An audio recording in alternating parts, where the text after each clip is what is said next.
नमस्कार किसान भाइयों, आपका स्वागत है आपके अपने चैनल लक्ष्मी फार्मिंग में।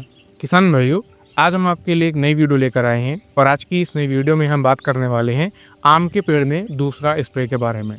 किसान भाइयों, जैसा कि आप सभी जानते हैं कि आम के पेड़ में अब दूसरा स्प्रे करने का समय नज़दीक आ चुका है। आज इस वीडियो में हम आपको आम के पेड़ में आपको दूसरा स्प्रे में कौन सी दवाओं का इस्तेमाल करना चाहिए, कितनी मात्रा में लेना चाहिए और इनसे आपको क्या फ़ायदा देखने को मिलते हैं और ये किन-किन कीटों पर काम करता है, साथ ही साथ इसे आपको कितनी मात्रा में लेकर डालना है और स्प्रे करने से पहले आपको किन-किन बातों का ध्यान रखना चाहिए, इन सभी चीज़ों के बारे में आज की इस वीडियो में हम बात करने वाले हैं। साथ ही साथ किसान भाइयों, आप लोगों के लिए एक बहुत ही नई बात, अब आप हमसे व्हाट्सएप पर भी जुड़ सकते हैं। बहुत सारे किसान भाइयों ने कहा था कि सर हम आपसे किसी तरीके से बातचीत करना चाहते हैं जिससे हम अपनी समस्याओं को पूछ सकें, तो उसके लिए हमने एक व्हाट्सएप ग्रुप बनाया है जिसको आप जाकर ज्वाइन कर सकते हैं और अपनी समस्याओं को पूछ सकते हैं। साथ ही साथ किसान भाइयों, आप लोगों के लिए एक और ज़रूरी सूचना, बहुत सारे किसान भाई कहते हैं कि सर आप जो प्रोडक्ट या दवाओं के बारे में जानकारी देते हो, हम इन्हें ऑनलाइन खरीदना भी चाहते हैं, तो कहाँ से खरीदें? उसकी भी लिंक आपको डिस्क्रिप्शन में और कमेंट बॉक्स में मिल जाती है। आप वहां से जाकर इन सभी प्रोडक्ट को खरीद भी सकते हैं और आपको अच्छे मार्केट से अच्छे रेट यानी कि सस्ते रेट में देखने को वहां पर मिल जाते हैं। किसान भाइयों, अगर आपको आज की हमारी यह वीडियो अच्छी लगे तो अपने दोस्तों में भी शेयर कर दीजिएगा जिससे उनका भी फायदा हो जाए और साथ ही साथ हमारे यूट्यूब चैनल को फॉलो करना मत भूलिएगा। तो चलिए शुरू करते हैं आज की अपनी इस वीडियो, जिसमें हम बात करने वाले हैं आम के पेड़ में आपको दूसरा स्प्रे कब और कैसे करना चाहिए। किसान भाइयों, इस समय जैसा कि आप सभी जानते हैं, आज है 15 फरवरी की तारीख और अब हमारे आम के पेड़ में बौर निकल चुकी है। दोस्तों, बौर निकलने के बाद आम के पेड़ में आपने देखा होगा कि बहुत ढेर सारे कीटों और बीमारियों का प्रकोप हो जाता है, जिससे आपकी जो आम की बौर होती है वह खराब होना शुरू हो जाती है।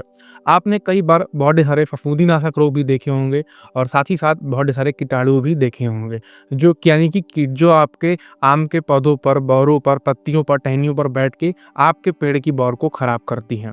और दोस्तों, अगर आपका यह जो मंजर है वो खराब हो जाएगा तो इससे आपकी पैदावार में भी आपको काफ़ी ज़्यादा नुकसान देखने को मिलेगा।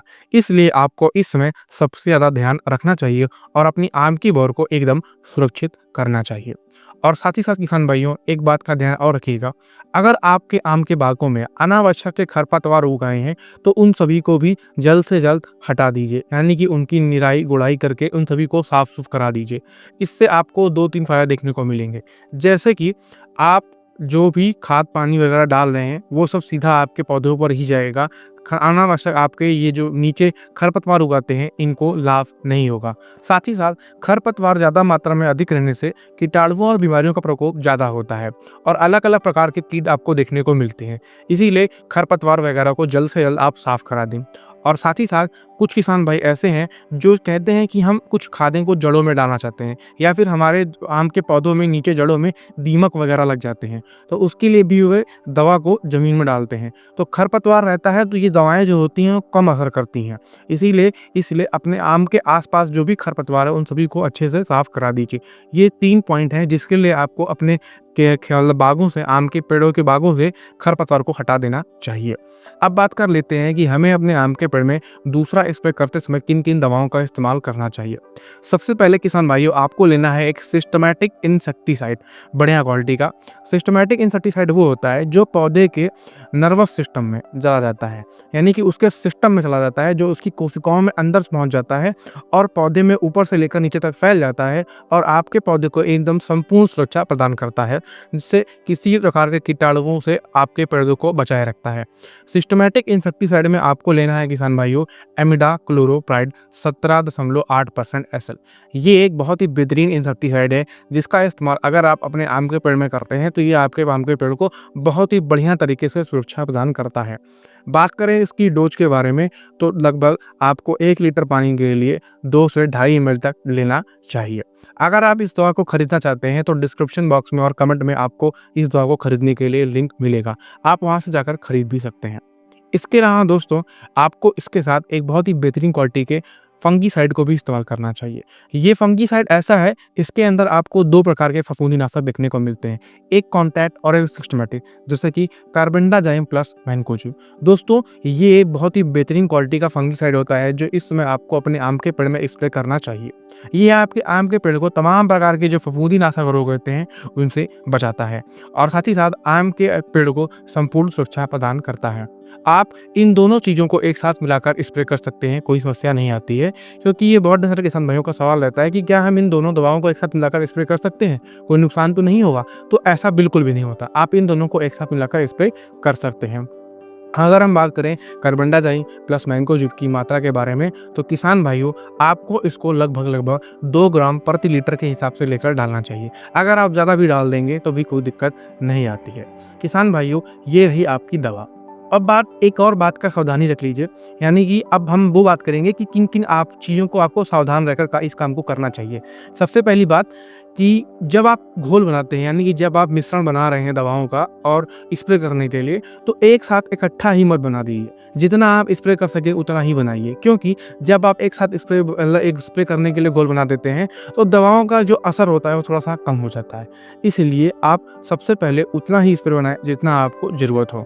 इसके अलावा दोस्तों, जब आप लिक्विड दवा या फिर कोई भी पैकेट वाली जो दवा है इस्तेमाल कर रहे हैं, तो उनको आप अच्छे से क्वालिटी की लें, यानी कि अच्छी कंपनी की खरीदें। मार्केट में आपको बहुत सारी कंपनियां मिल जाती हैं, जैसे अगर हम बात करें इमिडाक्लोप्रिड की, तो आप धानुका कंपनी की ले सकते हैं, बहुत ही बढ़िया आती है। इसके अलावा एक कंपनी है इंडो क्रॉप सॉल्यूशन, इसकी भी आप ले सकते हैं, ये भी बहुत बढ़िया है, अच्छी कंपनी है और अच्छा प्रोडक्ट प्रदान करती है। दोस्तों, इसके अलावा भी और भी बहुत सारी बढ़िया कंपनी है जो इमिडाक्लोप्रिड 18% एसएल को बेचती है। इसके अलावा दोस्तों, आप चाहें तो कार्बेंडाज़ाइम प्लस मैनकोजेब जो है वो यूपीएल कंपनी का ले सकते हैं, बहुत ही बेहतरीन होता है। और अगर आप इन दोनों को अपनी आम के पेड़ में इस्तेमाल करते हैं तो निश्चित रूप से आपको बढ़िया और अच्छा रिजल्ट देखने को मिलता है।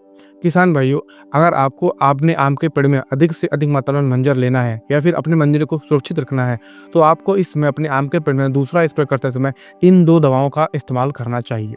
अगर आप इसी के साथ एक और चीज़ का इस्तेमाल कर देंगे, जैसे कि एक सिलिकॉन बेस्ड स्टिकर, जैसे कि एग्री 82 वेस्टीज कंपनी का है, बहुत ही बढ़िया सिलिकॉन बेस्ड स्टिकर होता है और जो आपके स्प्रे को बहुत ही तेज़ी से फैलाने का काम करता है। साथ ही साथ या इसकी कार्यप्रणाली को बढ़ा देता है, इसके वर्किंग डेज को बढ़ाता है, असर को बहुत तेज़ी कर देता है। साथ ही साथ इसका जो मतलब लॉन्ग लास्टिंग हो जाता है, यानी कि इसका जो असर होता है वो काफ़ी लंबी समय तक रहता है। जैसे कि अगर नॉर्मली दवाएँ 1 महीने तक असर करती हैं, तो ये आपको 10-15 दिन और बढ़ा कर देता है। तो इसीलिए आपको अच्छी क्वालिटी के इस अंदर एक सिलिकॉन बेस्ड स्टिकर का भी इस्तेमाल करना चाहिए।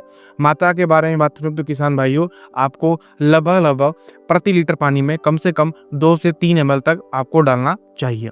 बहुत ही बढ़िया और अच्छा रहता है। अगर आप इसका इस्तेमाल करते हैं तो आपके आम के पेड़ पे जो दवाएँ आप स्प्रे कर रहे हैं उसका जो असर होता है वो बढ़ जाता है।